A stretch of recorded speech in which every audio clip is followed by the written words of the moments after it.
Imagine a land where the earth itself has been pushed upward into a wall of stone so high that it divides the climate of a continent,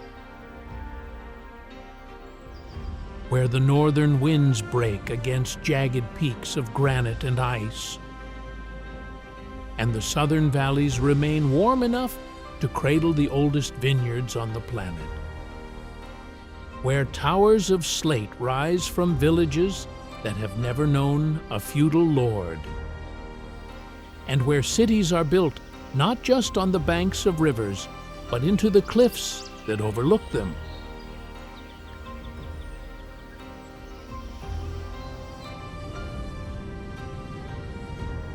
This is Sakartvelo, Georgia. Set at the turbulent crossroads where Europe meets Asia, this is a country defined by the collision of empires. Roman, Persian, Ottoman, Russian, and by the collision of tectonic plates that built the Greater Caucasus. But to understand Georgia, you cannot just look at the map. You have to listen to the polyphony that echoes in its churches. You have to smell the sulfur that steams from the bedrock of its capital. You have to taste the amber wine that has been sleeping in clay vessels buried underground for 8,000 years. Here, history is not a straight line. It is a spiral, winding through pagan shrines, early Christian basilicas, Silk Road caravanserais, and Soviet concrete, all layered on top of one another in a landscape that feels mythic because often it is.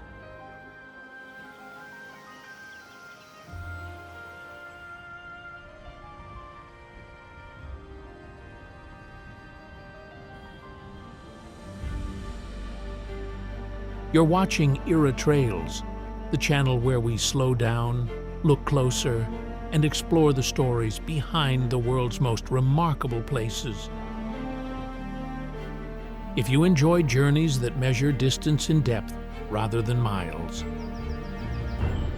consider liking this video and subscribing. It helps us keep these stories alive and allows us to go deeper with every new expedition. In this documentary, we are crossing the spine of the Caucasus. We will trace a path from the dry eastern steppes to the humid subtropical west. We'll begin in the layered history of Tbilisi, traverse the semi-desert monasteries of David Gareja, and climb into the isolated highlands of Tusheti and Svaneti, where the old laws of the mountains still hold sway. We'll descend into the canyons of Imereti, walk the cave cities of the south, and finally reach the Black Sea coast, where the mountains fall into the waves.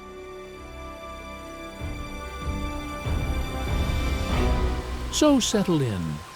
Imagine the air turning sharp with altitude, the smell of wood smoke and damp stone, and the sound of a toast being raised at a table that has no end.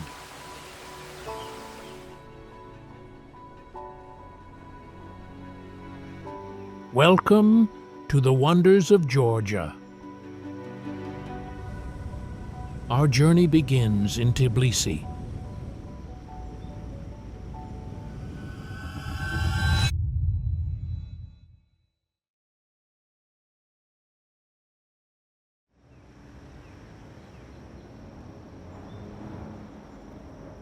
Tbilisi does not sit gently on the land.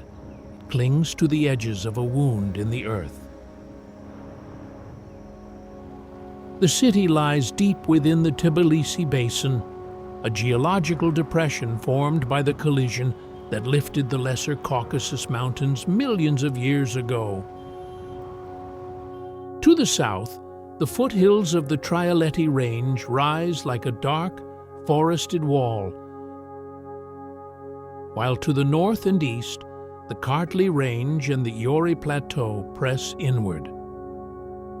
The city itself feels compressed, wedged into a narrow corridor that forces the wind to funnel through the streets with a sudden, sharp chill even on warm days.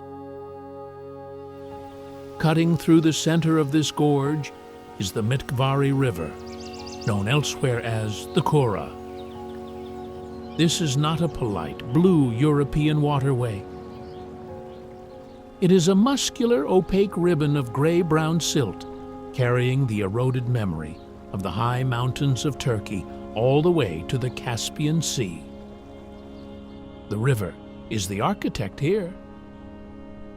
Over millennia, the Mtskheta has sliced through the bedrock, creating the sheer cliffs of the Meteki Plateau, where buildings stand precariously on the lip of a 20-meter drop, their foundations seemingly growing directly out of the stratified sandstone and conglomerate rock. But the true geological reason for Tbilisi's existence lies beneath the pavement. Walk into the Abano-Tubani district, and the first thing that hits you is the smell. A pungent, metallic scent of rotten eggs and wet minerals. This is the breath of the earth.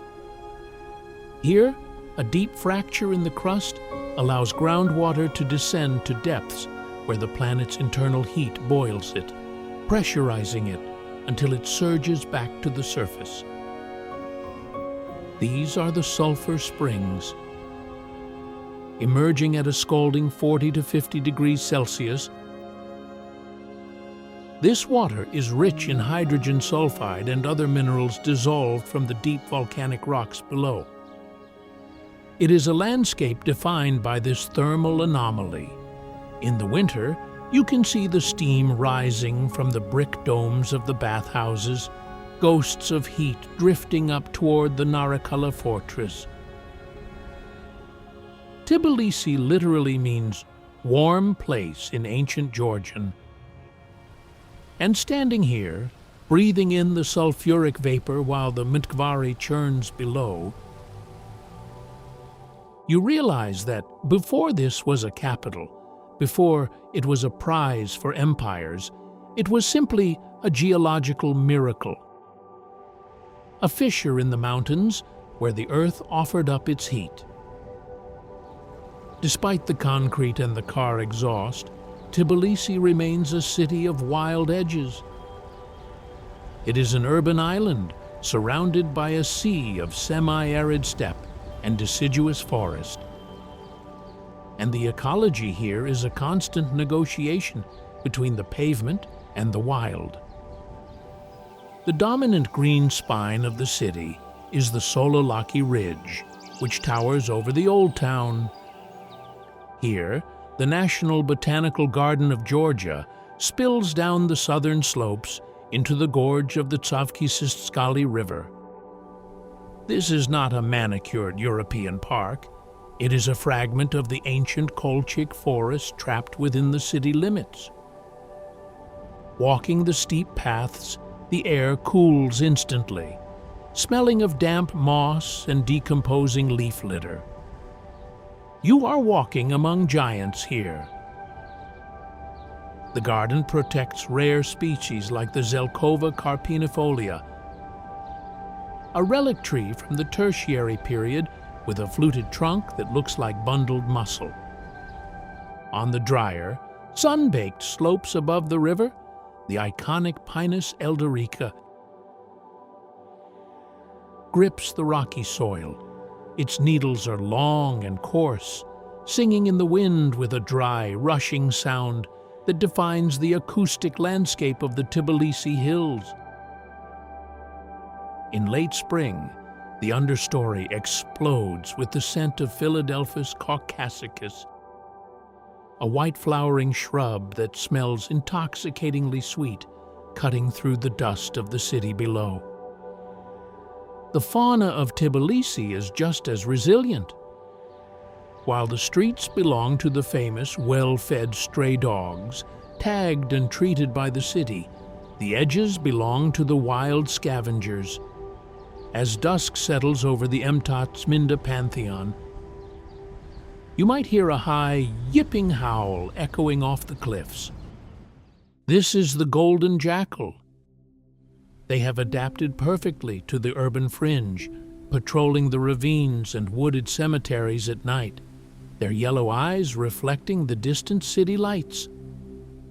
High above the Mtskheta Jvari, the air belongs to the raptors. The peregrine falcon nests on the sheer cliffs of the river gorge and increasingly on the ledges of Soviet-era high-rises, diving at breakneck speeds to snatch pigeons from the air. In the quieter wooded districts like Vak, the drumming of the Syrian woodpecker is a constant rhythm, a sharp tap, tap, tap against the bark of old walnut trees. Even the river itself, opaque as it looks, supports life. In the slower, eddying currents near the Ortachala Dam, the Kura barbel and the Wells catfish navigate the murky depths, ancient river monsters surviving in the silt-heavy flow. Tbilisi's ecology is a lesson in persistence. It is a place where jackals hunt in the shadow of television towers and ancient pines crack the pavement, reminding the city that the forest was here first, and it is still waiting at the gates.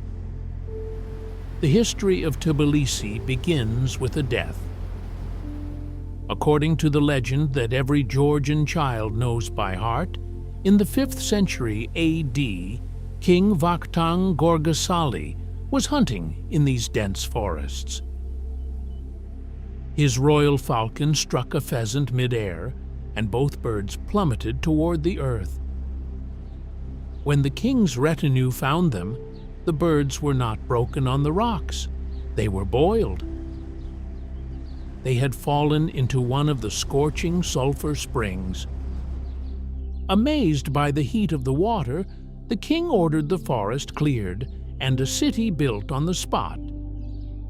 He named it Tbilisi, the warm place. It is a beautiful origin story, but the reality is sharper and bloodier. Tbilisi sits at the mouth of the Wolf's Throat, the narrow strategic passage between the Black and Caspian Seas. For 15 centuries, if you wanted to march an army between Europe and Asia, you had to march it through here. And they did. The Arabs, the Khazars, the Mongols, the Persians, the Ottoman Turks, and the Russians all have claimed this valley. It is said that Tbilisi has been destroyed and rebuilt 29 times. The ground you walk on in the old town is a graveyard of previous cities, layer upon layer of ash and rubble compacted by time. Looming over it all is the Narikala fortress. Originally built by the Persians in the 4th century as Uplistsikhe, the invidious fort, it clings to the steep ridge above the botanical garden. Walking its crumbling ramparts today, the wind whips around you with a ferocity that feels personal. You can run your hand along walls that have been patched with different stones by different empires, smooth Arab brickwork sitting on top of rough Georgian boulders. The tragedy that defined the modern city happened in 1795. The Persian Shah, Aga Muhammad Khan, incensed by Georgia's alliance with Russia, sacked the city.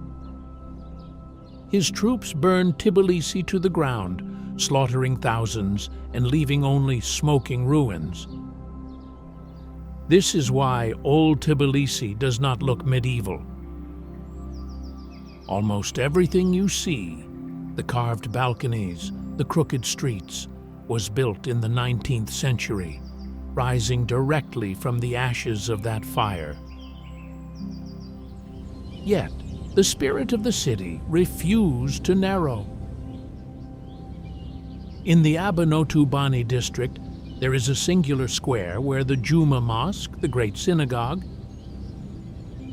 the Armenian Cathedral of St. George, and the Georgian Orthodox Sioni Cathedral all stand within a 5-minute walk of each other.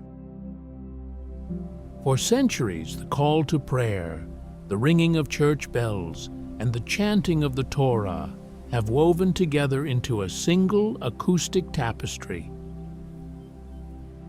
It is a city that has learned the hardest lesson of deep time. Empires crumble, stone breaks, but the water keeps flowing, and the people keep rebuilding. If geology is the skeleton of Tbilisi, architecture is its skin, scarred, tattooed, and beautiful in a way that feels entirely accidental. The defining feature of the city is not a grand palace or a cathedral, but a wooden balcony.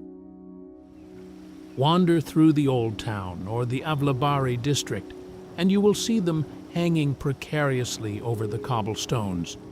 These are not merely decorative, they are the lungs of the house, intricately carved in lace-like patterns of fretwork, painted in fading shades of turquoise, pomegranate, and dove gray. They serve a specific social function.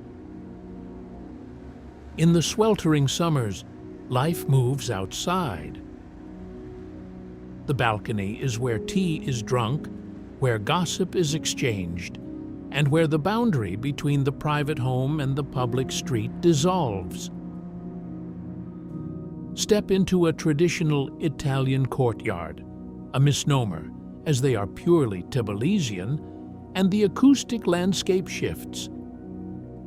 The sounds of a piano practicing scales, the clatter of backgammon dice, and the smell of frying onions and damp brick create a shared intimacy that modern cities have largely forgotten.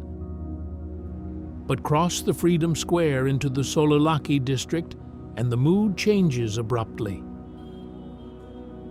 Here, the facades speak of a brief, feverish oil boom at the turn of the 20th century. This is Tbilisi's Art Nouveau heart. Grand mansions built by Armenian merchants and Georgian princes line the streets, their entryways painted with frescoes of angels and peacocks that are now peeling away to reveal the stone beneath. It is a district of faded grandeur, where heavy oak doors creak open to reveal marble staircases worn down by generations of footsteps. And then there is the concrete. Tbilisi is a pilgrimage site for lovers of Soviet modernism. As the city expanded up the canyon walls in the 1970s, Soviet engineers had to defy gravity. The result is brutalism with a human face. Look up at the Nutsubidzi Plateau. 3 massive residential towers stand on a steep hillside, connected not at the ground, but in the sky. The Nutsubidze Sky Bridge links these buildings at the 14th floor. A rusted steel corridor suspended in thin air that allows residents to commute between hilltops without ever descending to the valley floor. It is dystopian and ingenious all at once. Nearby, the former Ministry of Highways looks like a stack of concrete Jenga blocks dropped into the forest. It is a masterpiece of the Space City method, designed to let the landscape flow beneath the building rather than blocking it. This is the architectural chaos of Tbilisi, a carved wooden balcony leaning against a Soviet monolith, with a Persian fortress watching over both. It shouldn't work, but in the golden hour light, when the dust settles and the shadows lengthen, it feels like the only city on earth that tells the whole truth about its past. Tbilisi is not a museum. It is a city currently shouting its identity into the void. In the tunnels beneath the Dynamo Arena, a Soviet-era football stadium, lies Batumi. This is not just a techno club, it is the modern parliament of Georgia's youth. This spirit of reclaiming the broken past defines the modern city. Cross the river to the Marjanishvili district, and you find Fabrika. Once a Soviet sewing factory that churned out uniforms, it is now a sprawling, multifunctional urban space.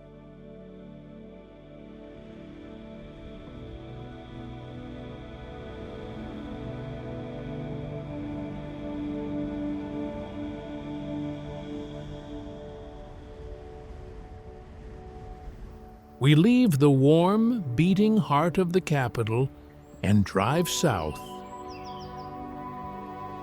The forests thin out, the green fades to brown, the humidity drops. Ahead lies the Kakheti highway, but we are turning off the main road early. We are heading for the borderlands, toward the ridge that looks like a sleeping dragon, toward the painted desert. Leaving Tbilisi, the landscape undergoes a transformation so rapid it feels like a scene change in a theater. Within 45 minutes, the humidity of the river gorge vanishes. The trees shrink into scrub. The soil turns from rich brown to a dusty, pale, alkaline white. We are entering the Jvari Plateau, a semi-arid steppe that serves as the buffer zone between the fertile valleys of Georgia and the vast, dry plains of Azerbaijan. This is a landscape of thirst. The geology here is naked. Without forest cover to hide them, the tectonic folds of the earth are exposed in bands of oxidized iron, copper, and sulfur.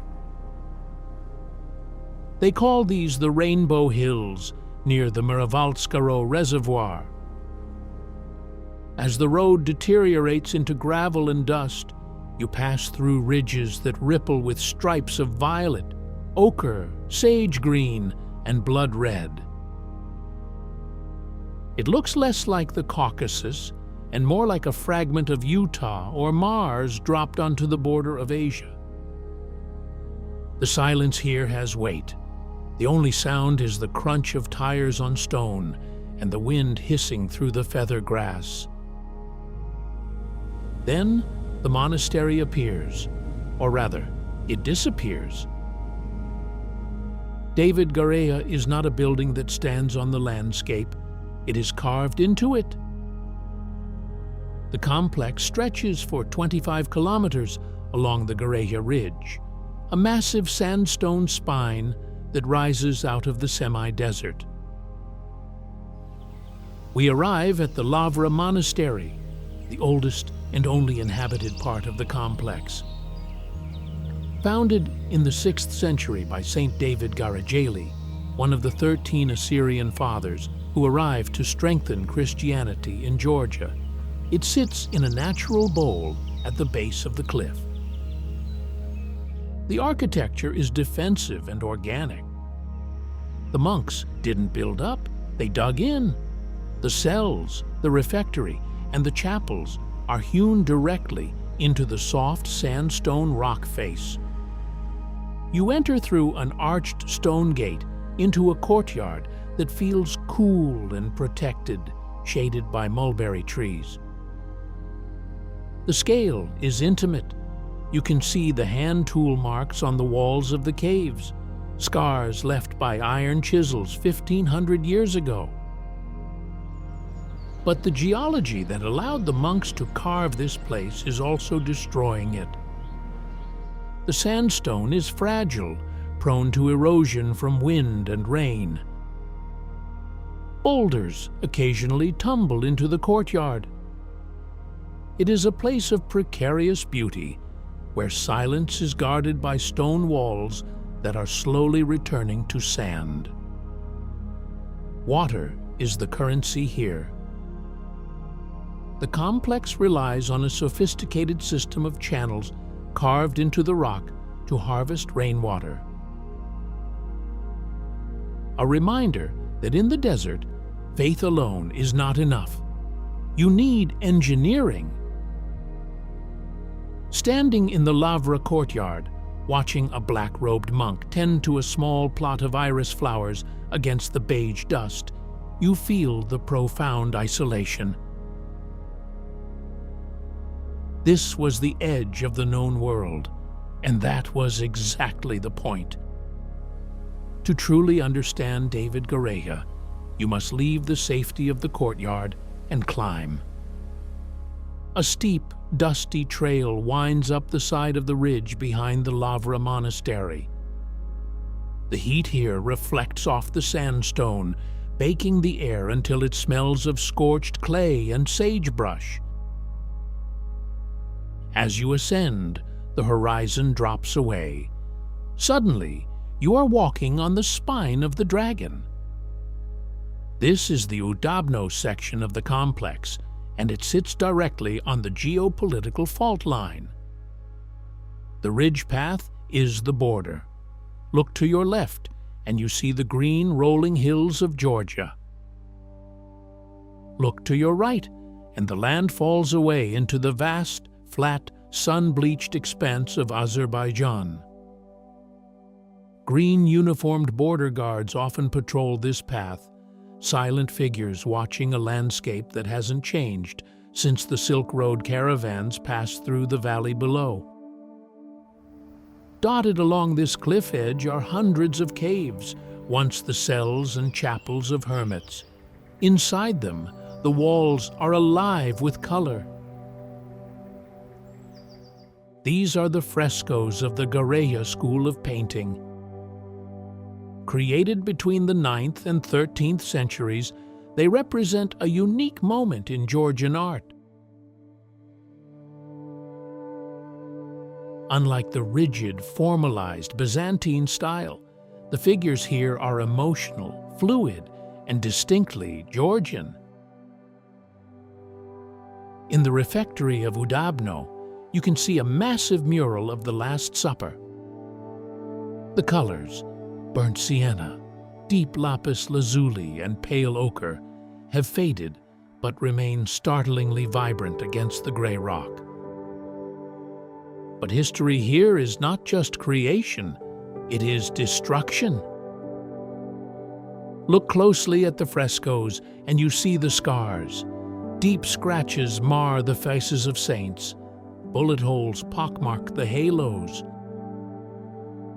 Walking back down the ridge, the wind picks up, kicking up little devils of white dust. The silence returns. David Gareja feels unfinished, a place held in suspension between the rocks and the sky.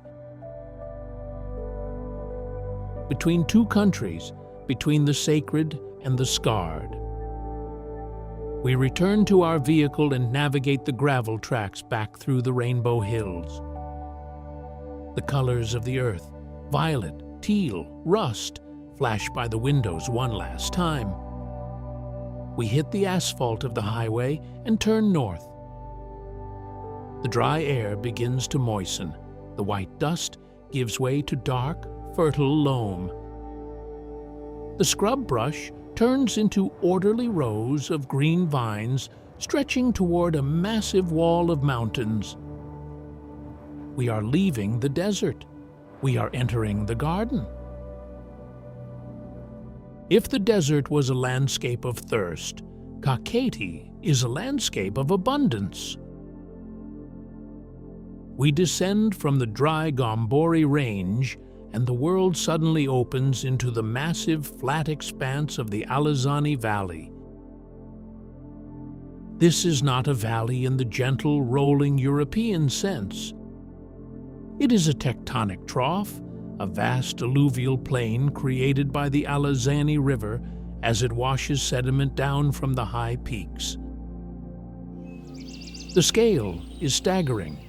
To the north, the Greater Caucasus rises like a white-toothed wall. an unbroken line of snow and ice that separates Georgia from Russia. These mountains, rising to over 4,000 meters, are the geological guardians of the wine. They block the freezing winds from the northern steppes, trapping the warm, humid air in this basin, creating a microclimate that feels almost Mediterranean in its warmth. The soil here is a winemaker's dream, a complex mosaic of alluvial loams, slate, and calcareous clays washed down over millions of years. This geology allows the roots of the vines to dig deep, finding water and minerals even in the sweltering heat of summer. The valley floor is a patchwork of green and gold, divided by tall rows of poplar trees planted as windbreaks, leading the eye straight to the foot of the mountains where the vineyards stop and the forest begins. It is a landscape that feels designed for one singular purpose: to turn sunlight and stone into sugar. In most of the world, grapevines are agricultural commodities, imported and planted in neat rows. In Kakheti, the vine is indigenous flora. It is as native to this soil as the oak or the hornbeam. Botanists generally agree that the South Caucasus is the genetic birthplace of the domesticated grapevine. Here, the distinction between the wild forest vine and the cultivated vineyard is porous. You can still find wild vines strangling trees in the riparian forests along the Alazani River. Their berries small, tart, and black. The king of this ecology is Saperavi. The name literally means dye or place of color. Unlike most red grapes, which have clear juice and dark skins, Saperavi is a Tenturia variety. Its flesh is blood red all the way through. It is an ancient, thick-skinned survivor, adapted to the continental extremes of the valley. When crushed, it stains the hands of the winemaker with a deep, indelible purple that smells of dark cherry and wet earth. Beside it grows Arkatsiteli, red horn, the white grape that forms the backbone of Georgian amber wine. It is hardy, acidic, and stubbornly resistant to the phylloxera pest that devastated Europe. These are not delicate flowers. They are biological machines built to convert the intense Kakhetian sun into alcohol and tannin. But the ecology of the valley is not just agricultural. Push to the northeastern edge of the basin, and you hit the Lagodaki protected areas. Established in 1912, this is the oldest nature reserve in Georgia. Here, the vineyard gives way to primal temperate rainforest, massive stands of oriental beech, and Caucasian wingnut create a canopy so dense that the forest floor remains in perpetual twilight. Up in the alpine zone above the tree line roams the East Caucasian tour. This goat antelope with massive lyre-shaped horns is endemic to these mountains. It exists nowhere else on Earth. It shares the high crags with the Caucasian snowcock, whose whistling call echoes off the granite walls, a sound as integral to the soundtrack of Kakheti as the clinking of wine glasses in the valley below. In Kakheti, wine is not a beverage. It is a subclause of theology. Archaeologists have dug into the clay of this region and found the proof that changes everything we know about civilization. On fragments of pottery dating back to the Neolithic period, 6000 BC, they discovered the chemical fingerprint of fermented grapes. That means wine was being made here 8,000 years ago, long before the pharaohs rose in Egypt, long before the Greeks filled their amphorae, and long before Rome planted a single vine. Georgia is the cradle of wine. But the true wonder isn't the age, it is the continuity. The method used today in the villages of the Alazani Valley is almost identical to the method used in the Stone Age. It centers on the kvevri. These are massive, lemon-shaped vessels made of local clay, lined with beeswax, and buried neck-deep in the earth. Unlike the French oak barrel, which adds flavor, or the modern steel tank, which isolates the liquid, the kvevri uses the earth itself as a regulator. The ground keeps the fermenting juice at a stable, cool temperature, naturally subterranean. The grape skins, stalks, and pips are left inside for months. It is an act of faith. You bury the harvest in the ground like a corpse, and in the spring it resurrects as wine. This technology was preserved not just in farmhouses, but in cathedrals. Drive to the Alaverdi Monastery, rising 50 meters high from the valley floor, like a white ship sailing on a green sea. Built in the 11th century by King Virik III, it was more than a place of worship. It was a factory of the Holy Spirit. The monks here have been making wine in the same cellar since the year 1011. Nearby, the ruins of the Ikalto Academy tell an even deeper story. In the 12th century, during the reign of David the Builder, this was one of the most advanced universities in the Christian East. Here, students studied Neoplatonic philosophy, geometry, and astronomy, and right alongside them, they studied viticulture.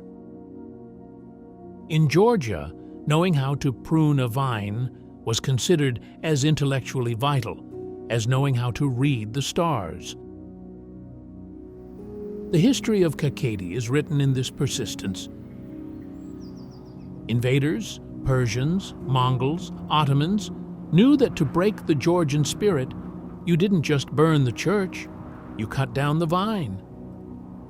And for 8,000 years, every time the armies left, the Kakhetians went back to the blackened fields, dug up the clay, and planted again. In Kakheti, the most sacred space is not the living room or even the local chapel. It is the Marani. The Marani is the wine cellar, but that translation is too weak. It is a stone-walled sanctuary, often built into the ground floor of the house, or as a separate structure.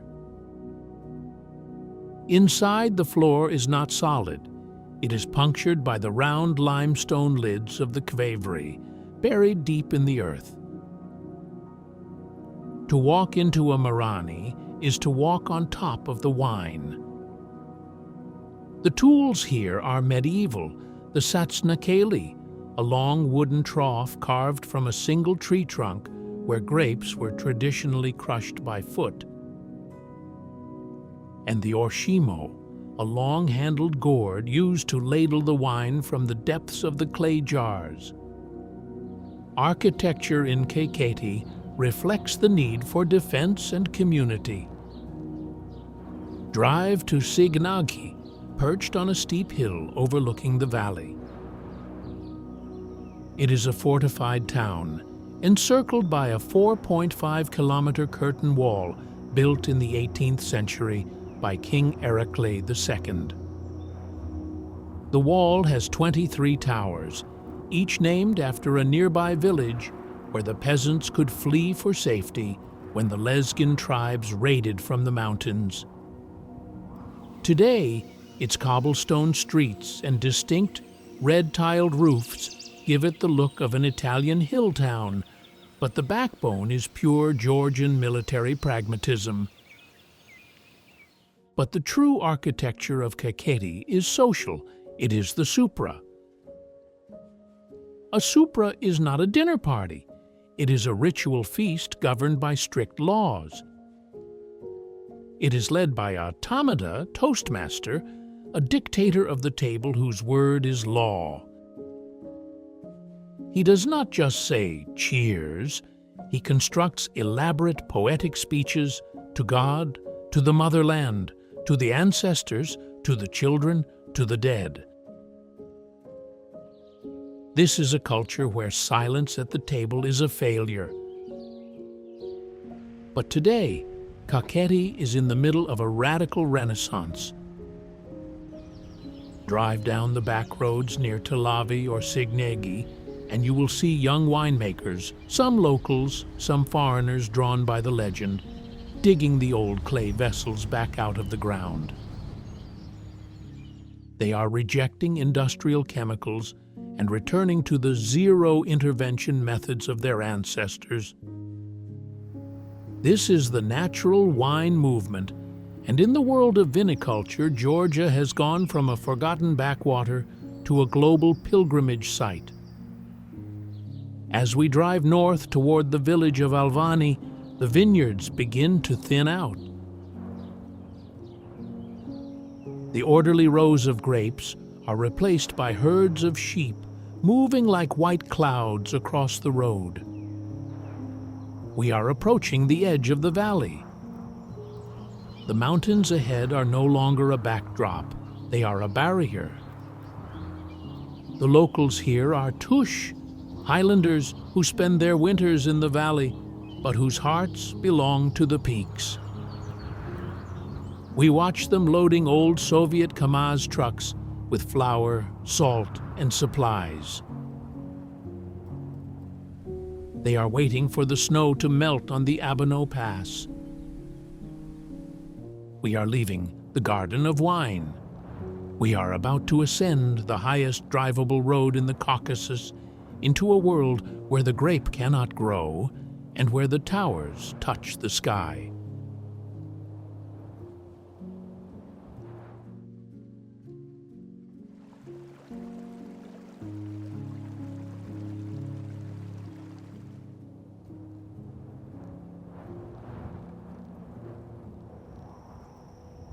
To enter Tusheti, you must first survive the road.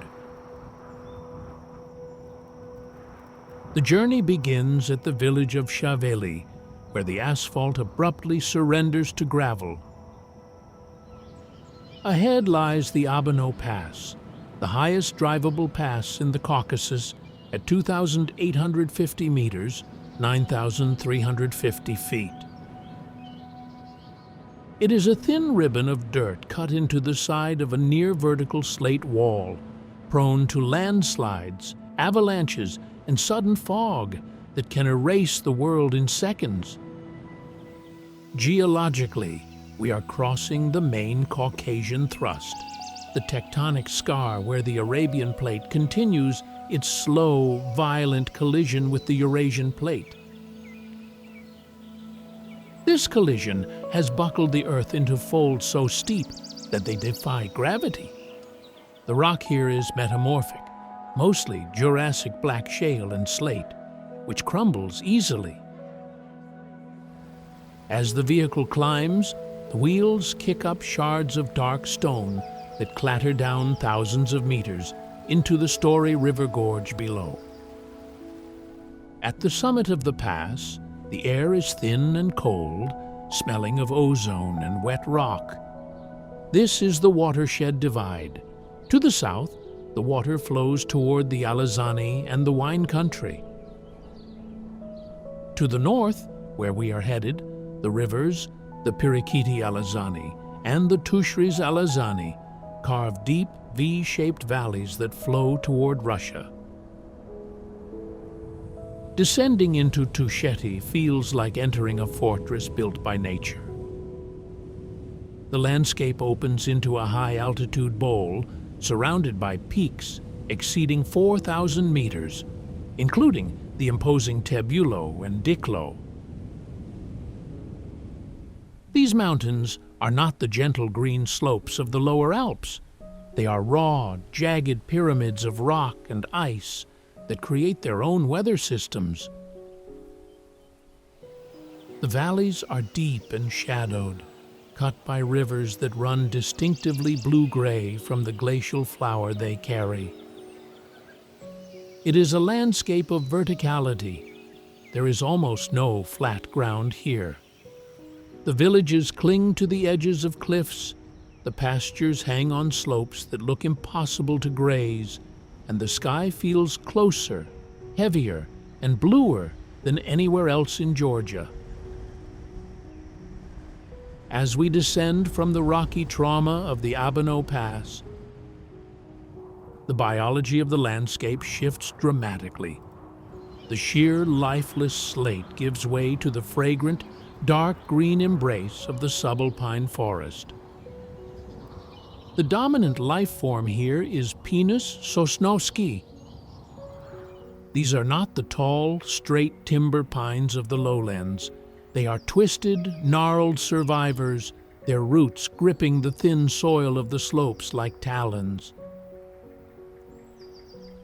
In the heat of the afternoon, the resin bleeds from their bark, filling the valley with a scent that is sharp, medicinal, and overwhelmingly clean.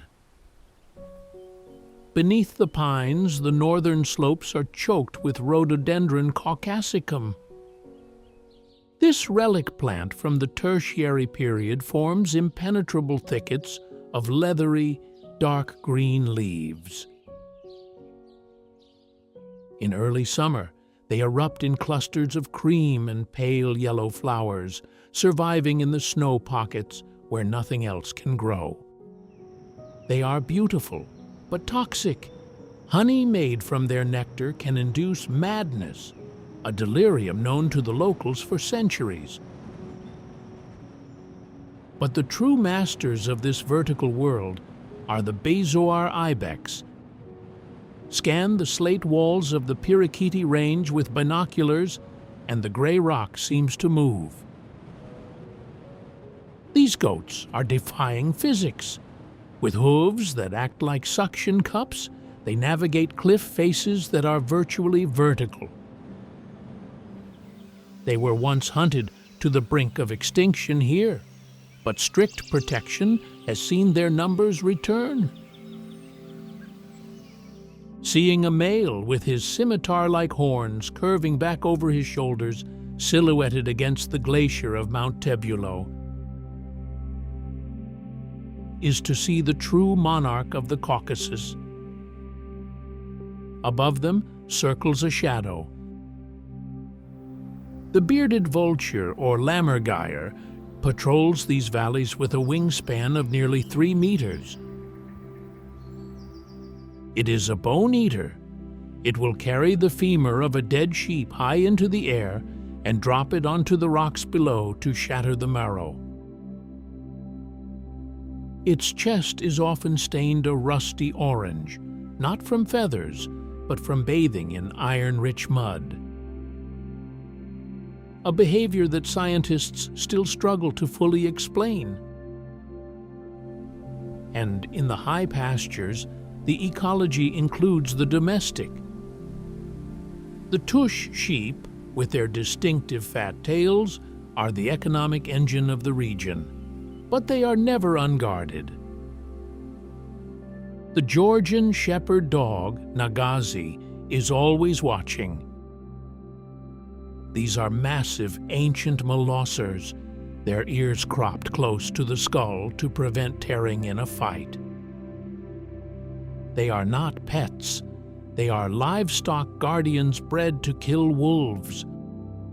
When you hike in Tusheti, you listen for the bark before you look for the view. In Tusheti, history is not written in books. It is stacked in stone. For centuries, while the lowlands of Georgia were being trampled by Persians and Mongols, the highlanders of Tusheti remained free. They never knew serfdom. They never bowed to a feudal lord. They answered only to the community assembly, the Sapkovno, a stone circle where the elders sat and debated the law. This fierce independence is rooted in isolation. When the enemies came, the Tush didn't fight on the open plains. They retreated into their towers and let the mountains do the killing. But their isolation also preserved something far older than sovereignty. It preserved the old gods. Christianity arrived here late, and when it did, it didn't replace the ancient beliefs. It absorbed them. Walk to the edge of any village, Omalo, Shinako, or Dartlo, and you will see a small, low structure built of slate, often topped with white quartz stones and bleached goat skulls. This is a Kakheti. It is a sacred space dedicated to a local deity, often a syncretic figure like St. George, who here resembles a warrior god more than a Christian martyr. The rules of the Kakheti are strict and terrifyingly specific. Women are forbidden from approaching certain shrines. Men must not enter without ritual purification. Offerings of beer and sacrificed sheep are still made here, the blood soaking into the same earth where prayers are whispered to Jesus.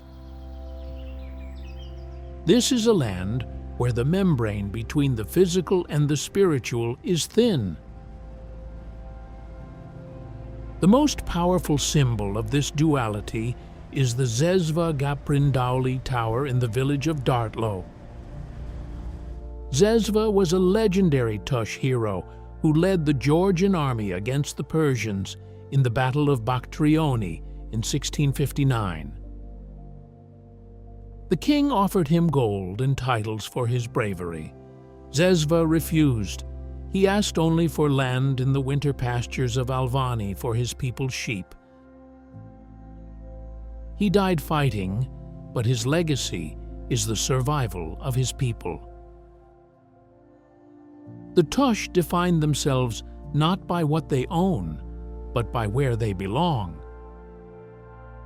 They are the guardians of the high passes, living by a code, the Adati, that values honor above life and hospitality above survival. To be a guest in a Tush home is to be under the protection of the gods.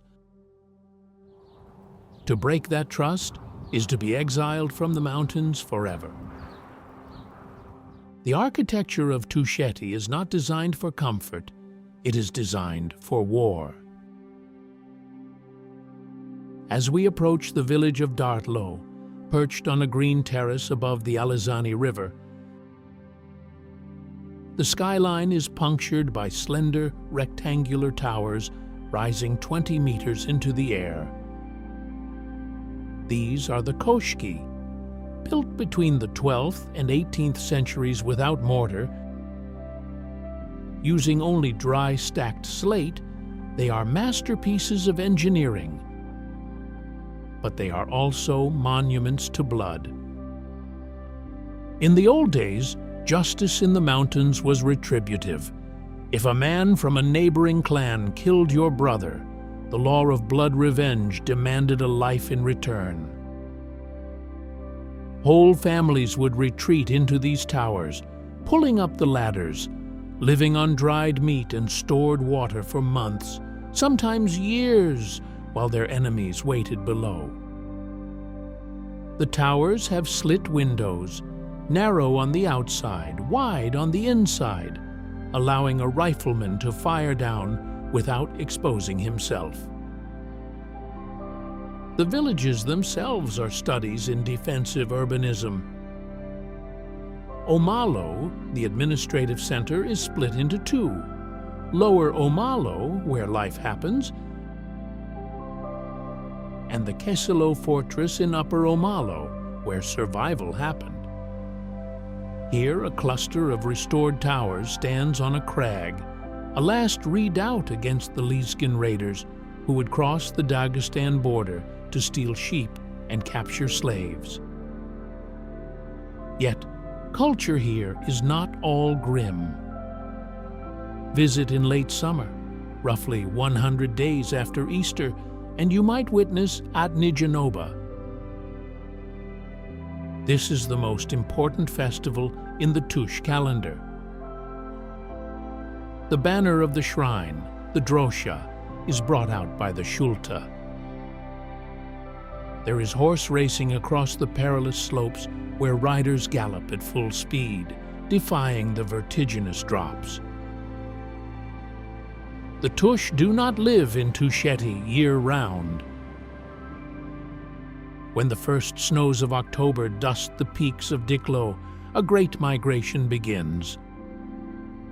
The entire population, along with tens of thousands of sheep and cattle, descends the treacherous Abano Pass back to the winter pastures of Alvani and Shiraki in the lowlands.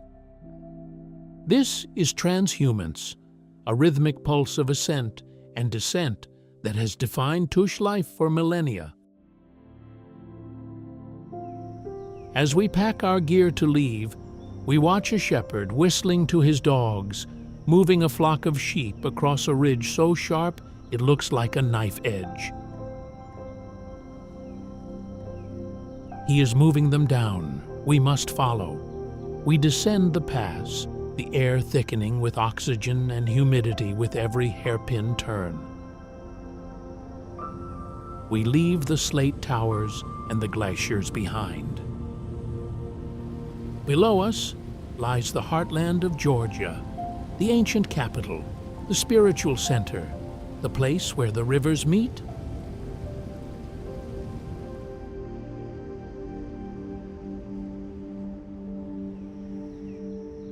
We leave the high peaks of Tusheti and drop back into the central artery of the country. 20 kilometers north of Tbilisi, the landscape performs a maneuver that determined the fate of the nation. Two great rivers collide. The Mtskheta, thick and brown with the silt of the Turkish highlands, meets the Aragvi, running clear and teal-green from the glaciers of the Greater Caucasus. They do not mix immediately. For a few hundred meters, you can see the seam in the water, a distinct line where the mountain meets the steppe before they churn together and flow south toward the Caspian Sea. This confluence creates a natural peninsula, a triangular wedge of land protected by water on two sides and steep ridges on the others. This is Mtskheta. For 1,000 years, this was the capital of the Kingdom of Iberia. It sits at the Armazi Gate, the strategic choke point, where the ancient trade routes from the Black Sea intersected with the road north to Russia. But to understand the scale of this meeting, you must climb above it. Perched on the very edge of a vertical cliff overlooking the confluence stands Jvari Monastery. The name means the Monastery of the Cross. Built in the 6th century, it is a masterpiece of early medieval harmony. It is a tetraconch structure, a 4-apse church constructed from beige sandstone blocks that have weathered to the exact color of the cliff face. From a distance, Jvari does not look like a building. It looks like a geological extrusion, a final capstone placed by human hands on a pedestal built by tectonic uplift. Standing in the courtyard of Jvari, the wind is constant and fierce, whistling through the cypress trees. It carries the scent of dry pine needles and the distant, damp smell of the rivers far below. You are looking at the spiritual heart of Georgia. Down there, In the grid of red-tiled roofs and green gardens lies the Svaneti Cathedral, surrounded by defensive walls. This view is not just scenery, it is a diagram of power. The river provided the trade, the mountains provided the defense, and this hilltop provided the connection to the divine. It is said that in the 4th century, Saint Nino, the woman who brought Christianity to Georgia, erected a large wooden cross on this pagan sanctuary, symbolically claiming the skyline for the new faith. The geology here is stark. The ridges are dry and scrubby, composed of sedimentary rock that crumbles underfoot. Yet, looking down at the lush green delta where the Aragvi feeds the land, you understand why kings chose this spot. It is the exact point where the harshness of the mountains softens into the fertility of the plains. If Jvari is the silent watcher on the hill, Mtskheta is the beating heart below. We descend the winding road into the town, where the streets are narrow and lined with souvenir stalls selling church candles and church kala. But the noise fades as you pass through the gates of Mtskheta Cathedral. This is not just a church. It is the national biography of Georgia written in stone. The original structure was built in the 4th century, shortly after King Marian III converted to Christianity. The story goes that during a hunting trip, the king was plunged into sudden supernatural darkness, a solar eclipse. Terrified, he prayed to his pagan gods to no avail. Only when he prayed to the god of Nino did the light return. The cathedral standing today, a masterpiece of the Golden Age built in the 11th century by the architect Ushguli, is massive. Its walls are adorned with carvings of grapes, peacocks, and strange, almost psychedelic beasts. But the true power lies inside. Under the soaring stone arches beneath the floor near the altar lies the robe of Christ. The grave of King Vakhtang Gorgasali, the founder of Tbilisi, lies here, his tombstone worn smooth by centuries of pilgrims' feet. For centuries, when the state collapsed, the church was the only vessel that held the language and the identity together. But we cannot linger in the sanctuary. The mountains are calling again. We leave Mtskheta and join the Georgian military highway. This is not just a road, it is a historical scar cutting through the Caucasus. Built by the Russian Empire in the 19th century to subdue the Highlanders, it is now the main artery connecting Georgia to Russia. As we drive north, the landscape begins to flex its muscles. The gentle hills of Kartli are replaced by walls of granite. The river Aragvi turns turbulent. We are heading for the Gate of the North. We are going to the foot of the volcano.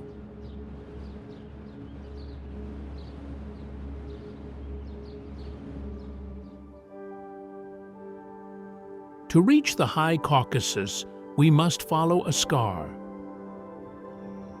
The Georgian military highway is more than a road. It is a geological cross-section of the continent. As we drive north from the rolling hills of the Central Plains, the earth begins to buckle. We are crossing the main Caucasian thrust, where the collision of tectonic plates has pushed the seabed up into the stratosphere. The journey culminates in the Dariali Gorge. This is one of the most imposing geological features in the Northern Hemisphere. For 12 kilometers, the Terek River has sawed a vertical cleft through the Paleozoic granites and Jurassic schists. The walls here rise 1,000 meters straight up, creating a canyon so narrow and deep that sunlight struggles to hit the riverbed even at noon. The air temperature drops sharply as you enter the shadow.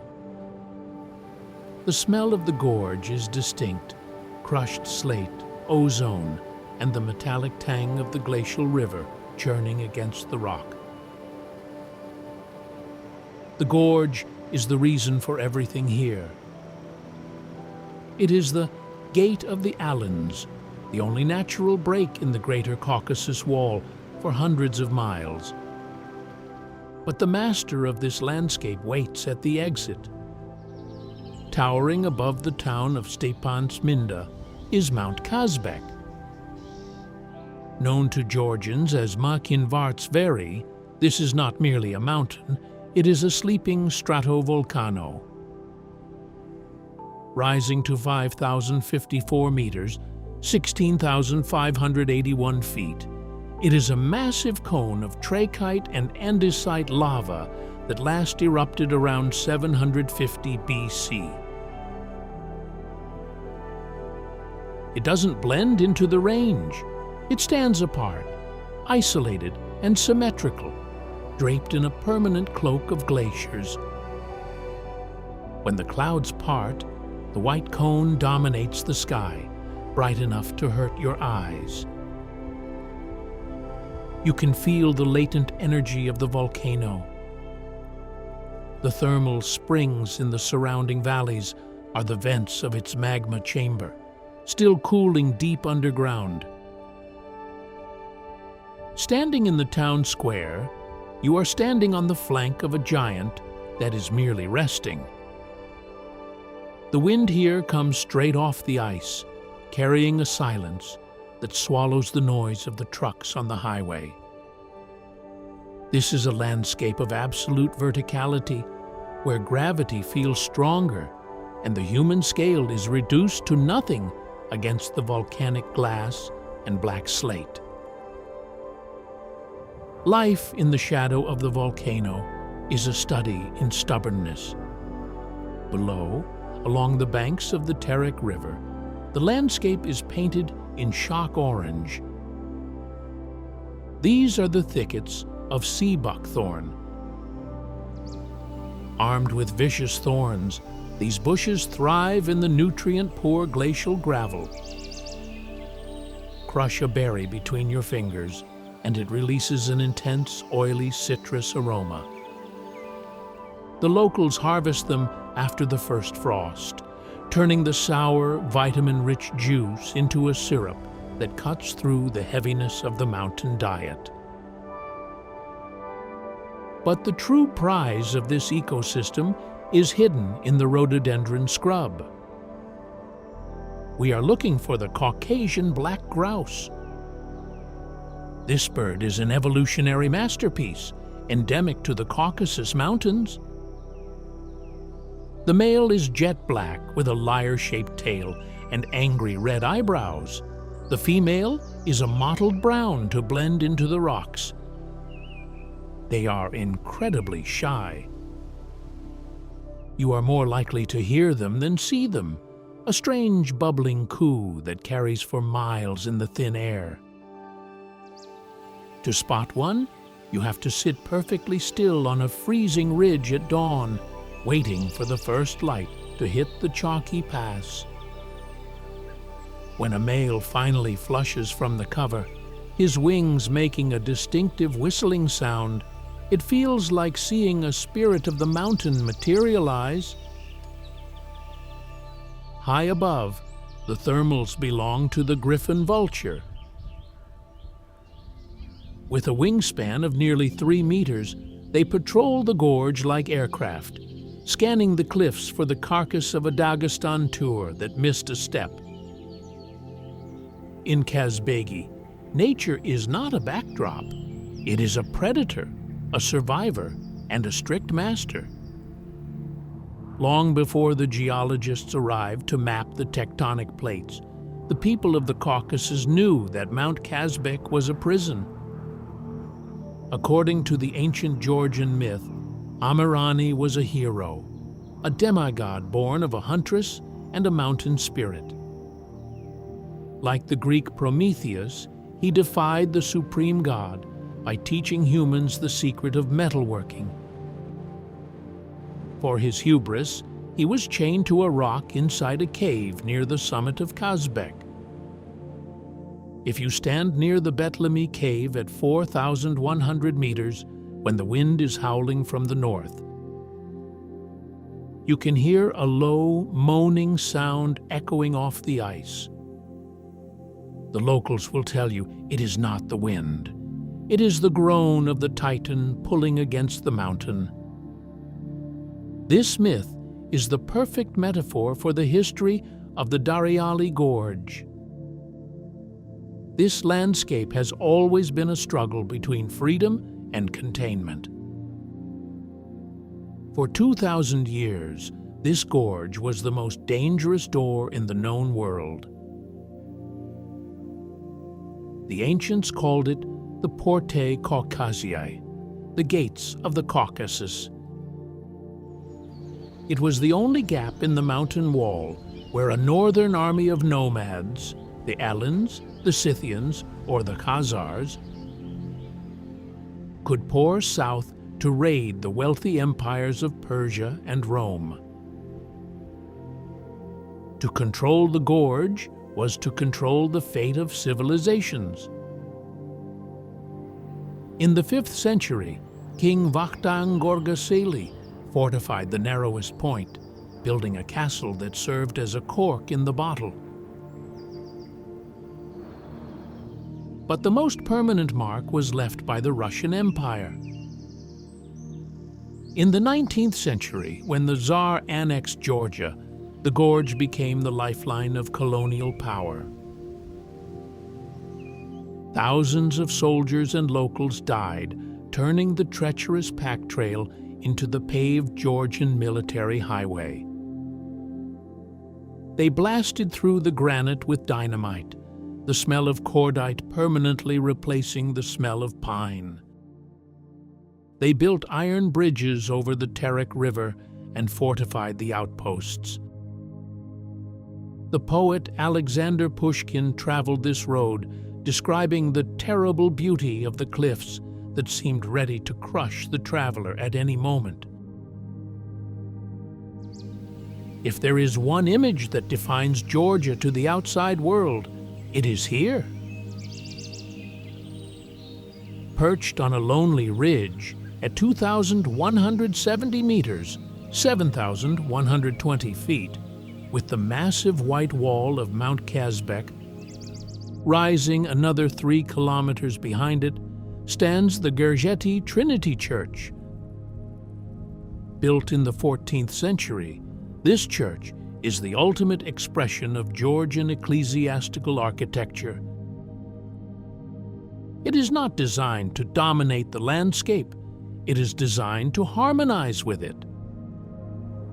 The architects used the same gray and ochre andesite stone found in the surrounding cliffs, ensuring that from a distance, the church looks like a natural rock formation that just happened to grow a dome. The climb up to it takes the breath away, literally. Whether you hike the steep trail through the birch forest or take a rattling 4x4 up the new road, the arrival is a shock. The wind here is relentless, whipping the grass flat and carrying the smell of wet slate and high-altitude ozone. Inside, the church is a sanctuary of shadows.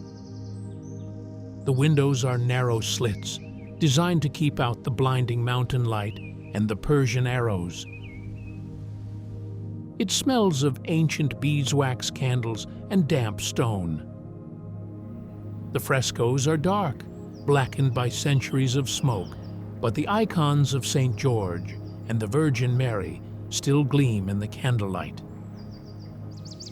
During the Soviet era, services were banned, and a cable car was built to ferry tourists up without effort.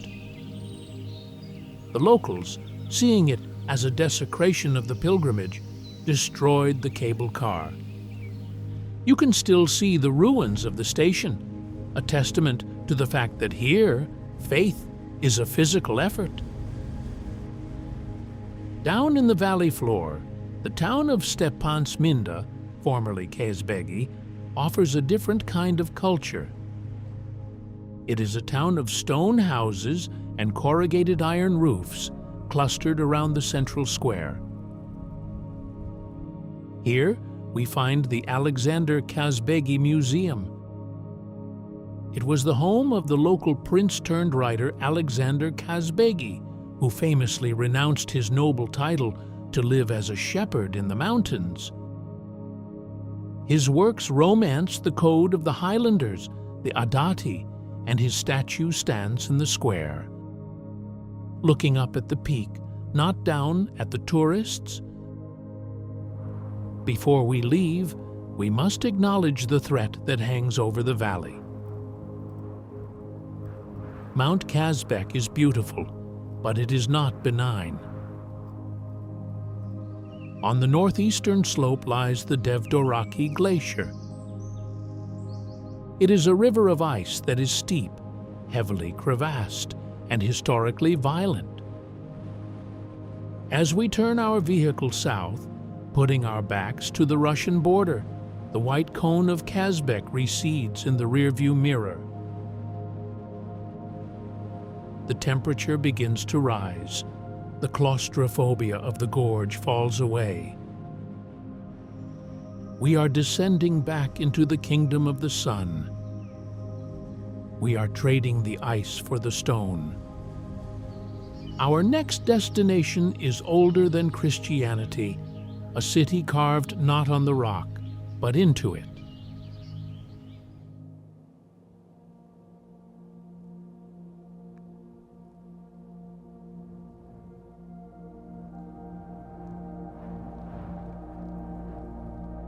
We descend from the high drama of the Caucasus, leaving the ice and granite behind.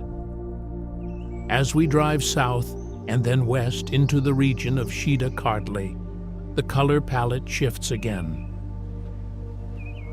The green fades, the air turns dry and dusty.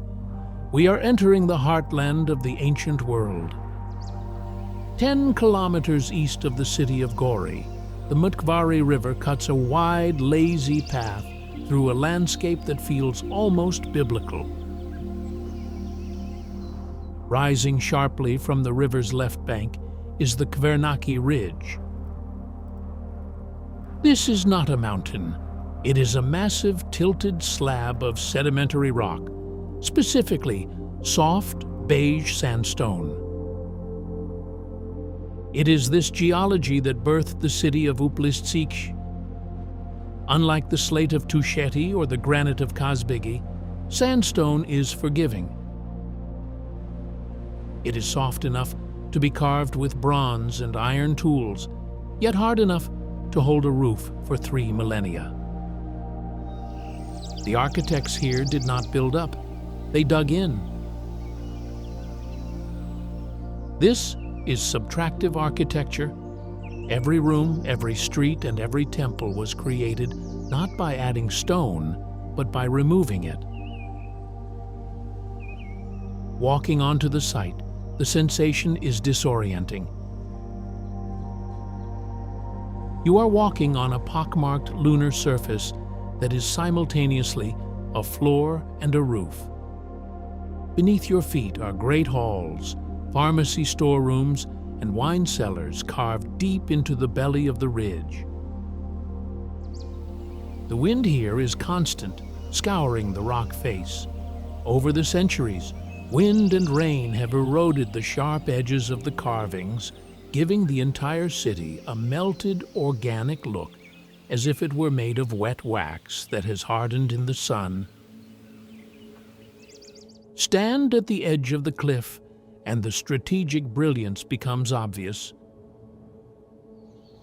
To the south and west, the Mtskheta acts as a natural moat. To the north, the ridge rises steeply, creating a defensive wall.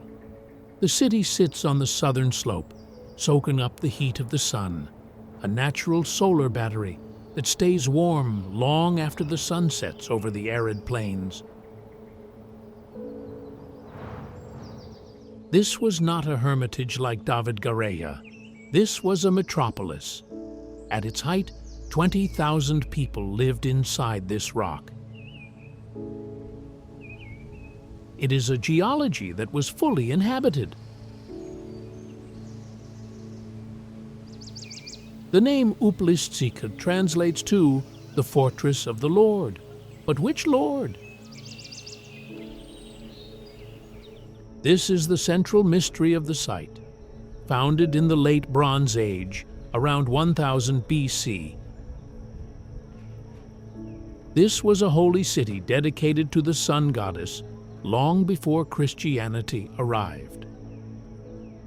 Walking through the main street, a narrow channel cut into the bedrock, complete with drainage gutters, you are walking on the same stones where pagan priests once led processions. The city is a layer cake of faiths. At the summit sits the Uplistsikhe Ecclesia, a 10th century Christian basilica built of stone and brick. It sits defiantly on top of the pagan temples, literally crushing the old gods beneath its weight. But explore the caves below and the old world refuses to vanish. You enter the Queen Tamar's Hall. It is a masterpiece of rock-cut architecture. The ceiling is carved to mimic wooden beams, complete with a false opening for smoke, copying the design of traditional Georgian wooden houses in stone. Nearby, deep circular pits are cut into the floor. These were not for storage. Archaeological evidence suggests they were sacrificial pits where animals, and perhaps humans, were offered to the idols. The acoustics in these chambers are eerie. A whisper in the corner carries across the room, amplifying the chants of rituals that ended 2,000 years ago.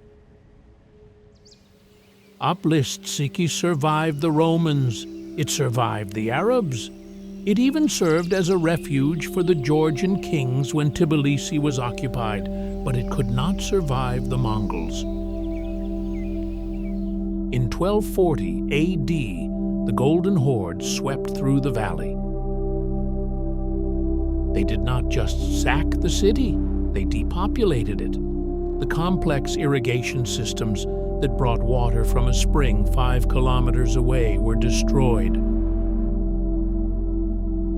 The forests on the ridge were burned. The city died, turning into a ghost town inhabited only by sheep and bandits for the next 7 centuries. But looking closely at the walls, you see a more recent layer of history. Graffiti. Scratched into the soft sandstone are names and dates. Ivan 1890, Sergei 1945. Russian soldiers, Soviet pioneers, and modern tourists have all felt the urge to leave their mark on the rock. It is a vandalism that has become history in its own right, a testament to the human need to say, "I was here." As we leave the cave city, we walk down the secret tunnel. This hand-hewn passage leads straight down through the cliff to the riverbank below. It was the city's emergency exit, used to fetch water during sieges or to escape when the walls were breached. Emerging from the cool, dark tunnel into the blinding sunlight of the riverbank, the air feels different.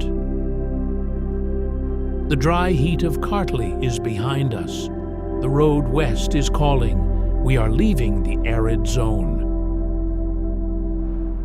We are crossing the Liki Range, the watershed that divides Georgia in two.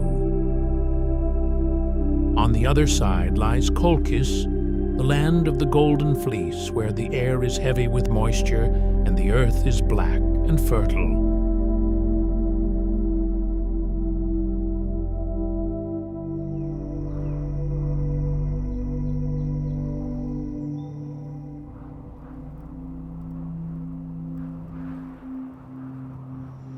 To understand Georgia, you must understand the divide. We leave the arid beige landscapes of the east and climb the winding road of the Rakhoti Pass. This mountain ridge is the spine of the country, the watershed that separates the Caspian Basin from the Black Sea. As we tunnel through the rock and emerge on the western side, the world changes instantly. The air becomes heavy, thick with moisture. The vegetation explodes into a riot of chaotic, tangled green. We have entered Kolchis. This is the land of water. We descend into the Imereti region, a landscape defined by its humidity and its limestone. We are in a karst zone, a geological sponge where water doesn't just flow over the land. It eats through it, carving vast networks of canyons and caves beneath our feet. The artery of this region is the Rioni River. Known to the ancient Greeks as the Phasis, it is a powerful, erratic river. It starts at the glaciers of the High Caucasus and tears through the limestone bedrock before slowing down in the lowlands. By the time it reaches the city of Kutaisi, it is a broad, gray-green force, splitting the city in two. In Imereti, the most vibrant ecosystem is not under the sun, it is under the earth. Because of the soft limestone geology, the region is honeycombed with vast cave systems. The crown jewel is the Prometheus Cave near Tskaltubo. Entering it feels like stepping into the throat of a stone beast. The temperature stabilizes at a constant 14 degrees Celsius, 57 degrees Fahrenheit, regardless of the season. Inside, the ecology is alien. Massive stalactites and stalagmites, formed drop by drop over millions of years, create cathedral-like halls. The ceilings belong to the bats. Colonies of lesser horseshoe bats hang like ripe fruit, navigating the labyrinth with echolocation. They are the guardians of the underworld, emerging at twilight to feast on the insects of the humid forest. Above ground, the forest itself is a museum. This is the Kolchian rainforest. During the last ice age, when most of Europe was buried under glaciers, this region remained a warm refugium. Plants that went extinct elsewhere survived here. In Kutaisi, mythology is not a bedtime story. It is local history. This city, draped over the banks of the Rioni, is widely believed to be Aya, the capital of the ancient kingdom of Kolchis. This is where Jason and the Argonauts sailed in the search for the Golden Fleece. For centuries, Western historians treated the story of the fleece, a ram skin made of gold, as pure fiction. But the geology of the Rioni and its tributaries tells a different story. The Golden Fleece was real technology. The mountain streams of this region are rich in alluvial gold, washed down from the high peaks of Svaneti. The ancient Colchians developed a genius method of extraction. They would submerge a sheepskin, wool side up, in the fast-flowing water. The dense fleece acted as a trap, catching the heavy flakes of gold dust, while the lighter silt washed away. When the skin was pulled from the water, it glittered in the sun, a literal golden fleece. Kutaisi itself is one of the oldest continuously inhabited cities in the world. Archaeological evidence shows urban life here for at least 3,500 years. It was the capital of Colchis, then the capital of the Kingdom of Abkhazia, and later the capital of a united Georgia under Bagrat III and David the Builder.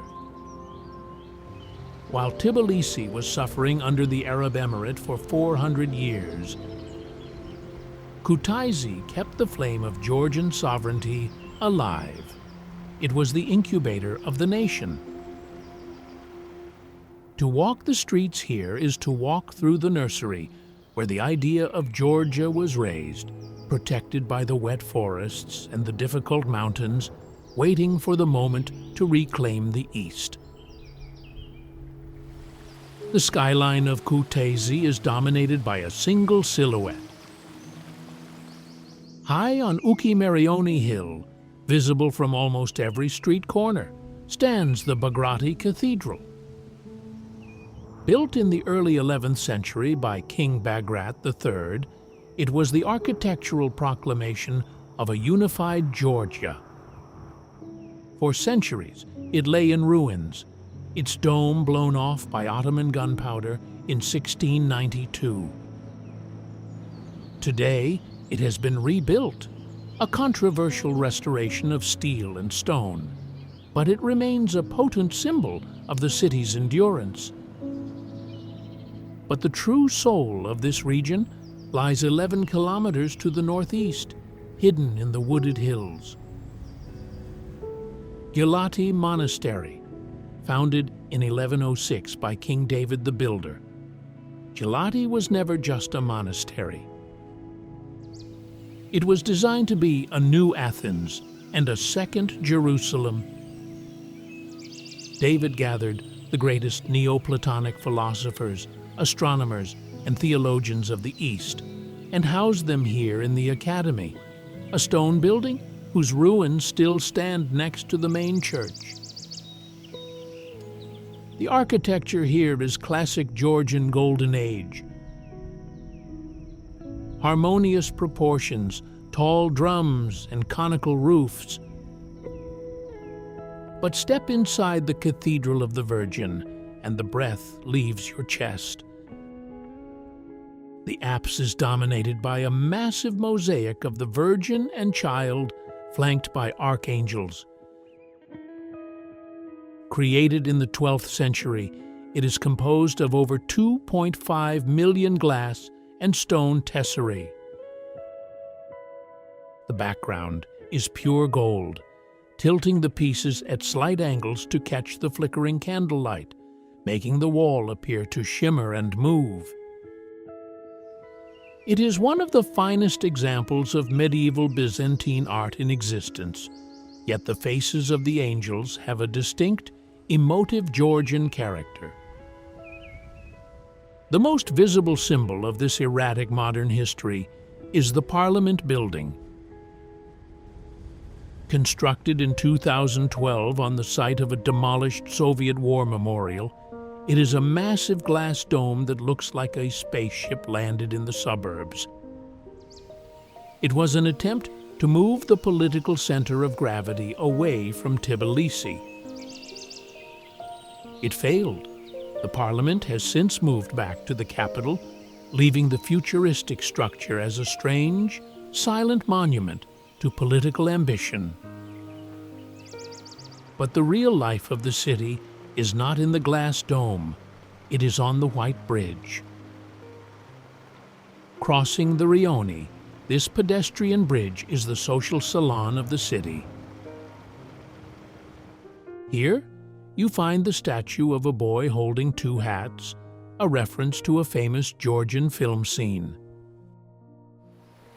Locals gather here to talk, to watch the river, and to practice the famous Kutaisian humor.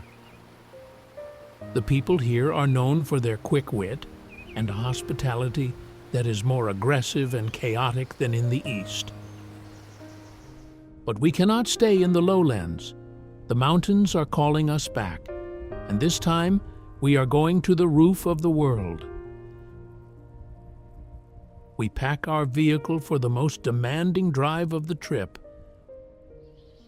We are heading northwest. We are leaving the gentle hills of Imereti for a region that was, until recently, a law unto itself. We are going to the land of the Svans.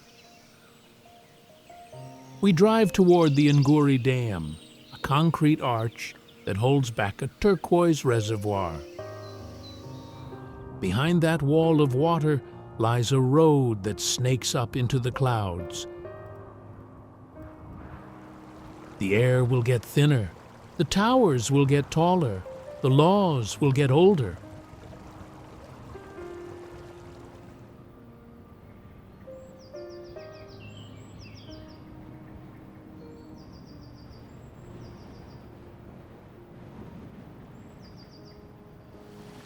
We are heading to the crown of the Caucasus.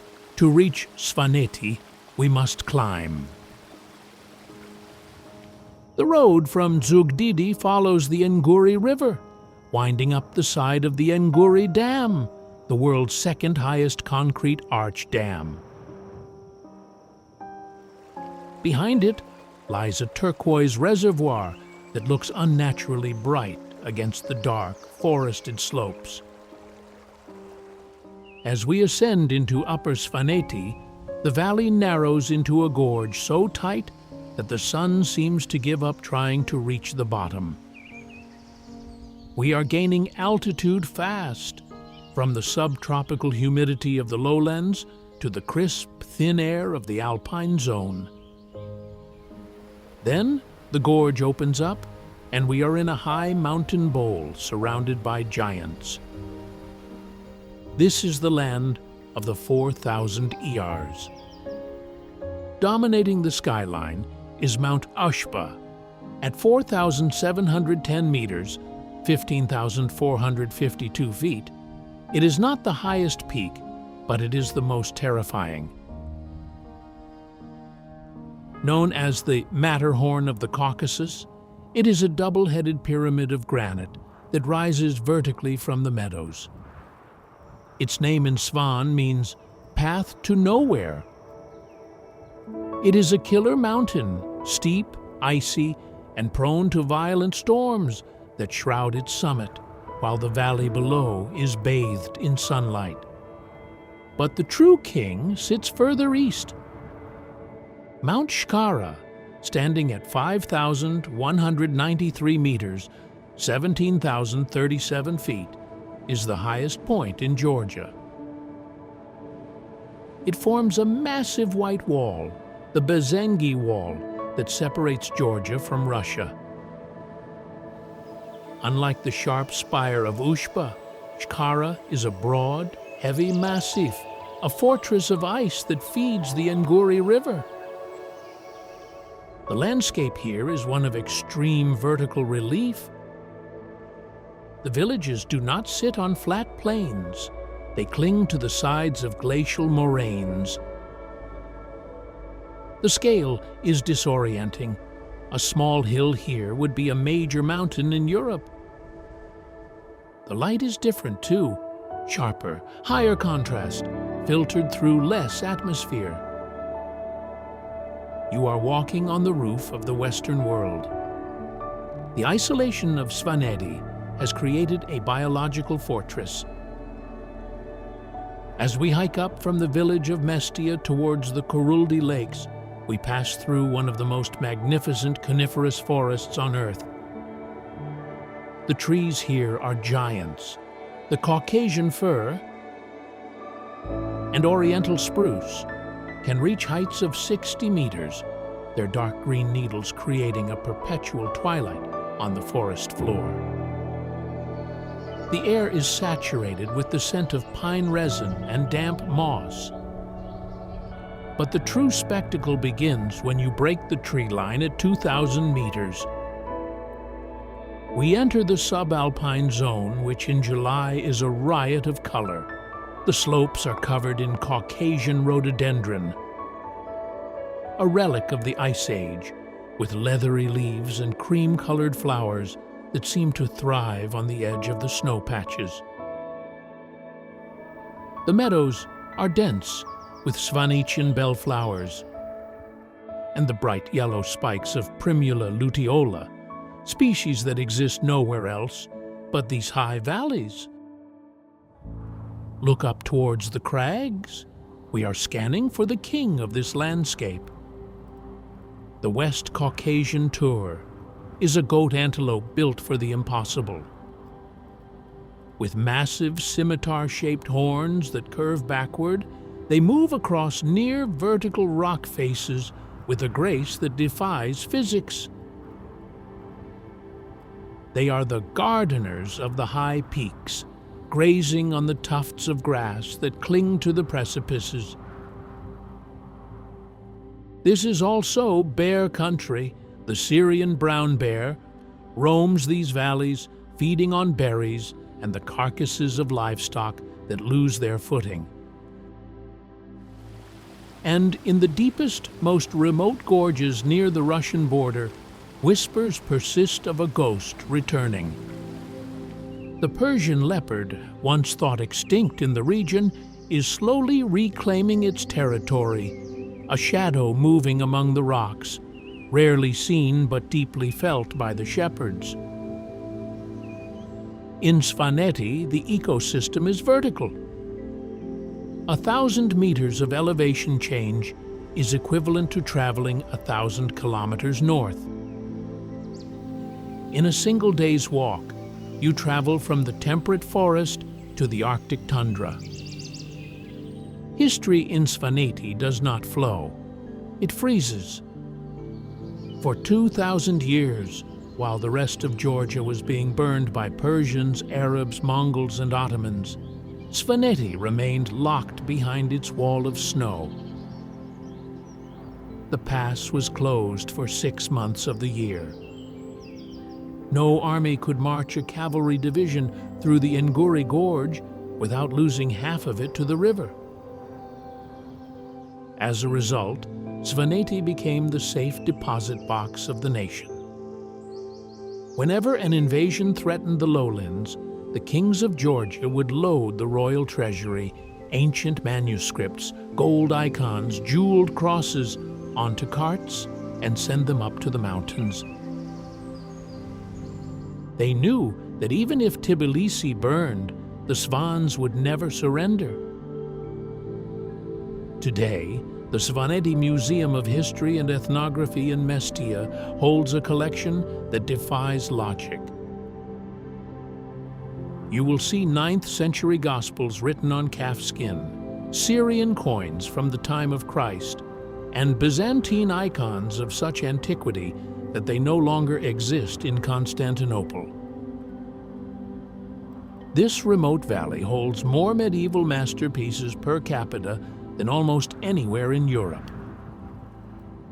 But the Svans preserved more than just gold. They preserved a language. The Svan language is a linguistic time capsule. It split from the Proto-Kartvelian language around 4,000 years ago. It is unintelligible to a standard Georgian speaker.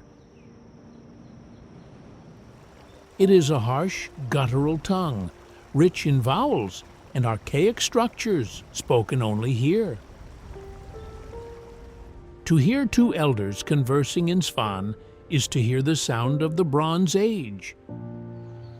Their religion is equally ancient. While nominally Christian, the Svans practice a syncretic faith heavily spiced with paganism. St. George, Darag, is worshipped here not just as a martyr, but as a moon deity and a wolf hunter. During festivals, families bake lemziri, sun-shaped ritual breads, and offer them to the spirits of the mountains. There is a saying in Georgia, "If you want to see the Georgian soul, look at the dancing. If you want to see the Georgian heart, look at the feasting.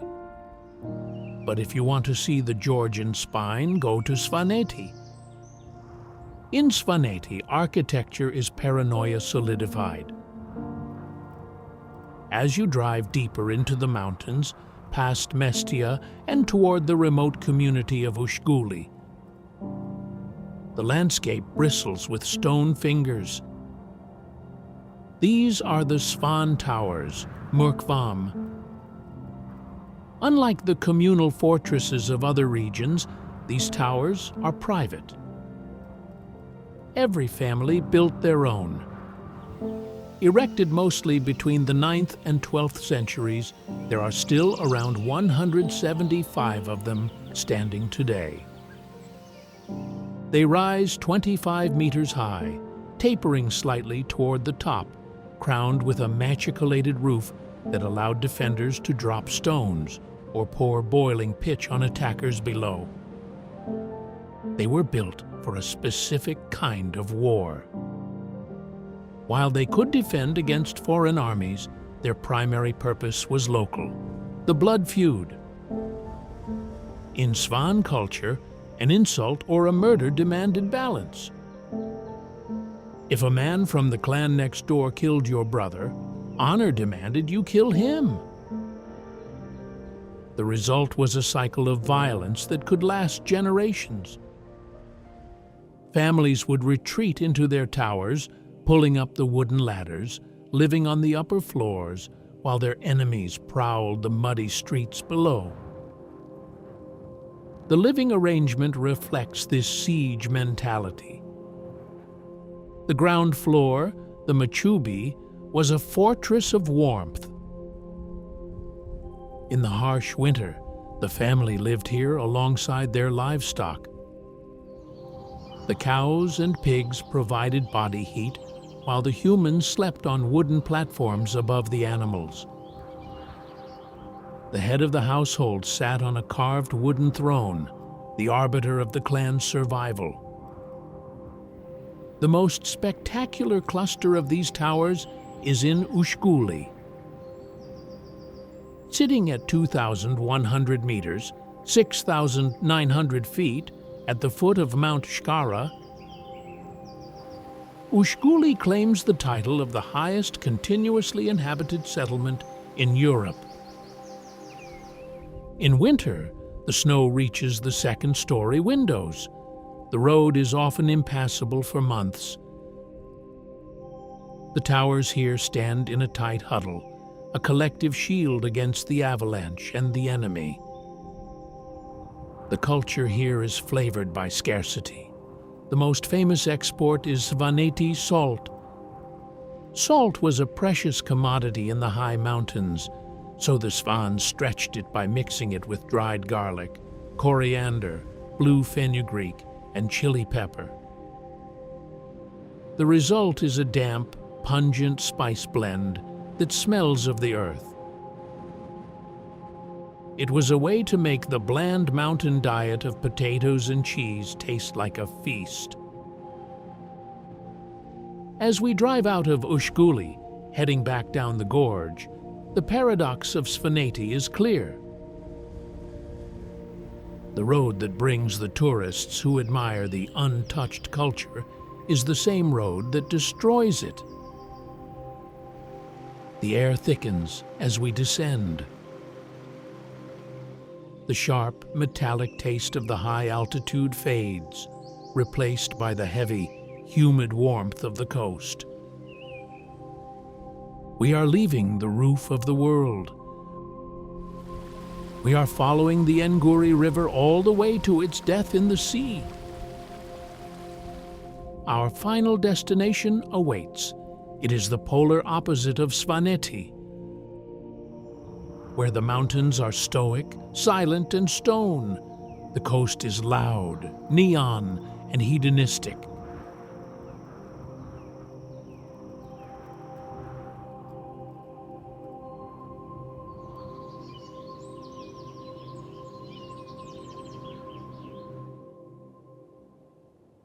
We end our journey where the land dissolves into the sea. After the austere verticality of Svaneti, Batumi feels like a hallucination. Located on the coast of the Black Sea, just 20 kilometers from the Turkish border, this is the wettest city in Georgia. It receives nearly 2,500 millimeters of rain a year. The result is a landscape that is aggressively green. The geology here is defined by the Ajara Trialeti mountain range, which crashes directly into the sea, leaving only a narrow strip of coastal plain. This strip is the Kakheti lowland, a delta formed by the Koroki River. Because the mountains trap the warm, moist air coming off the sea, the climate is humid subtropical. Palm trees, citrus groves, and magnolias grow effortlessly here. The air is heavy, salty, and thick. It is a stark contrast to the dry continental air of Tbilisi or the thin alpine air of Kazbegi. Batumi sits at one of the most critical geographical choke points on Earth. This is the Batumi bottleneck. Every autumn, over 1 million birds of prey migrate from the freezing steppes of Russia to the warmth of Africa. Because raptors rely on thermal currents to soar, and thermals don't form over water, they cannot cross the Black Sea. They are forced to funnel through this narrow corridor between the sea and the mountains. Stand on a hill in Sakhalvasho in September, and the sky turns black. Honey buzzards, black kites, steppe eagles, and pallid harriers stream overhead in rivers of feathers. It is one of the greatest wildlife spectacles on the planet, drawing birdwatchers from every continent. On the ground, the ecology is equally global. The Batumi Botanical Garden, founded in 1912 by the Russian botanist Andrei Krasnov, is a masterpiece of acclimation. Because of the unique microclimate, plants from completely different zones coexist here.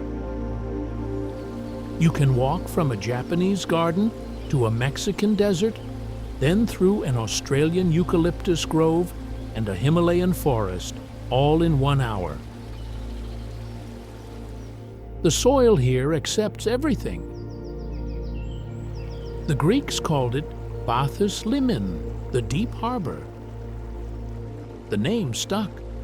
For 3,000 years, this has been the point where the Caucasus connects to the Mediterranean world. But the modern history of Batumi is written in oil. In the late 19th century, this sleepy Ottoman town, reclaimed by the Russian Empire in 1878, became the nexus of the global energy trade.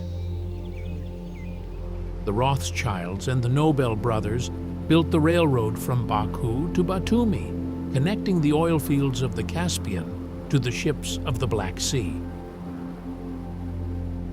For a brief period, Batumi was one of the most important strategic cities in the world.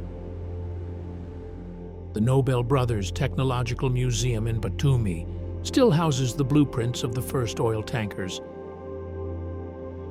This history of trade has given Batumi a different DNA than the rest of Georgia. It is more cosmopolitan, more transient. It has seen Roman legions, Ottoman janissaries, British troops, and Soviet commissars come and go. It belongs to the sea as much as it belongs to the land. If Tbilisi is Art Nouveau and Svaneti is medieval stone, Batumi is a fever dream of modernism. The skyline is a chaotic mix of the sublime and the ridiculous. The alphabetic tower is a 130-meter double helix structure holding a giant disco ball inscribed with the 33 letters of the Georgian alphabet. The Batumi Technological University building features a small Ferris wheel built into the facade of the skyscraper. This architectural eccentricity is deliberate.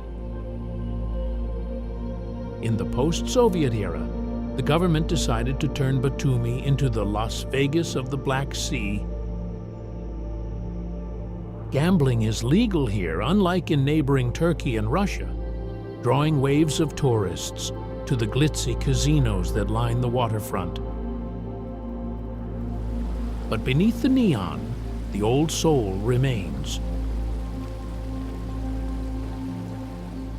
Walk into the old town and you find the piazza, a replica of an Italian square, and low-rise 19th century brick houses with wrought iron balconies. The Europe Square features a statue of Medea holding the Golden Fleece, a reminder that before the casinos, this was the land of myth. We stand on the Batumi Boulevard, a 7-kilometer promenade that hugs the rocky beach. This city is the face of the new Georgia, ambitious, sometimes chaotic, open to the world, and hungry for the future. It is a place where the ancient mountains meet the global economy. We have traveled from the sulfur baths of Tbilisi to the wine cellars of Kakheti, up to the slate towers of Tusheti, across the volcanic gorge of Kazbegi, down to the caves of Uplistsikhe, through the wet forests of Kutaisi, up to the glaciers of Svaneti, and finally here to the subtropical coast. We have seen a country that is smaller than South Carolina, but contains the diversity of a continent. A land where history is not past, but present. The sun sets into the Black Sea, turning the water a dark, bruised purple. The journey is complete.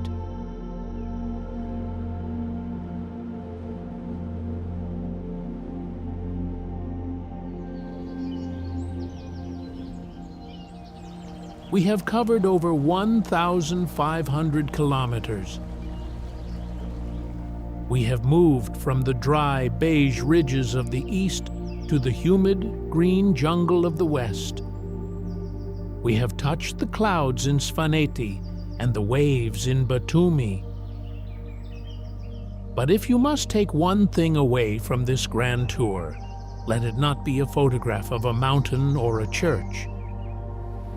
Let it be the understanding of the supra, the feast. Georgia is a country that functions like a dinner table. It is chaotic, loud, and overflowing.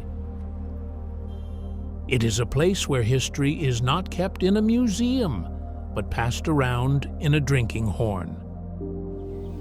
To travel here is to realize that you are not merely a tourist observing a culture. You are a participant in a ritual that has been ongoing for 3,000 years. As the Georgians say, a guest is a gift from God. This is not a marketing slogan, it is a moral imperative. In the high towers of Ushguli, in the vineyards of Kakheti, and in the neon streets of Batumi, You have been under the protection of this code. You have seen a nation that has been invaded by every great empire in history, Persians, Mongols, Ottomans, Russians, yet has never lost the ability to set the table, pour the amber wine, and toast to life. You leave Georgia with dust on your boots, the smell of sulfur and cilantro in your clothes, and the echo of polyphonic songs in your ears. The grand tour is over, but other trails remain. See you on the next one.